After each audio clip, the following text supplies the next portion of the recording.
ত্রয়োদশ জাতীয় নির্বাচন ঘিরে নানা সমীকরণ মিলাচ্ছেন ঠাকুরগাঁওয়ের ভোটাররা।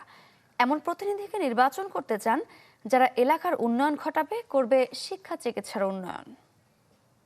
হিরন আরও মিনারেল ওয়াটার মাত্র 50 পয়সায় প্রতি লিটার। উত্তরের জেলা ঠাকুরগাঁও। দেশের ভুট্টা, গম ও আলুর সিংহভাগ চাহিদা পূরণ করে সীমান্তবর্তী এই জেলা, যা এলাকার অর্থনীতিতে গুরুত্বপূর্ণ ভূমিকা রাখে। তবে এখানে নেই তেমন কলকারখানা। একমাত্র রেশম শিল্প কারখানাটিও লোকসান দেখিয়ে 21 বছর ধরে বন্ধ রয়েছে। তবে জেলায় রয়েছে একটি সুগার মিল, যা বছরে মাত্র 1 মাস চালু থাকে। ফলে জেলায় নেই পর্যাপ্ত কর্মসংস্থানের ব্যবস্থা।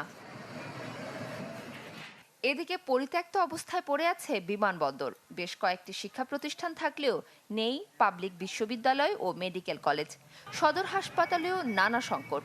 তাই আসছে জাতীয় সংসদ নির্বাচনে এসব সংকটের সমাধান চান এলাকার ভোটাররা।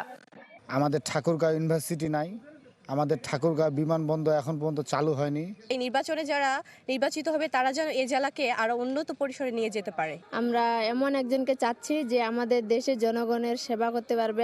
এদিকে ঠাকুরগাঁওয়ের নতুন ভোটাররা উচ্ছ্বসিত, প্রথম ভোট দিতে পারার অপেক্ষায়।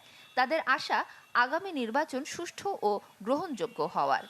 এবারে প্রথম জাতীয় নির্বাচনে অংশগ্রহণ করব, অনেকটাই এক্সাইটমেন্ট কাজ করতেছে।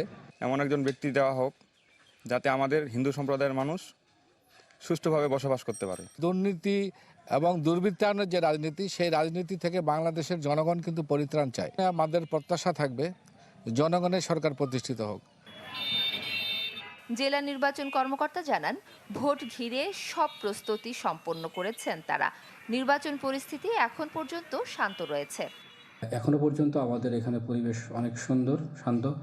আশা করছি আমরা 12 ফেব্রুয়ারি ঠাকুরগাঁও জেলায় আমাদের যে 3টা আসন আছে, ইনশাল্লাহ সুষ্ঠু, সুন্দর, অবাধ এবং নিরপেক্ষভাবে আমাদের নির্বাচন কার্যক্রম সম্পন্ন করতে।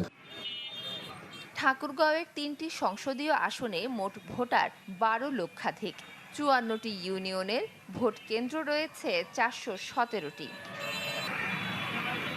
Desk report, channel 24।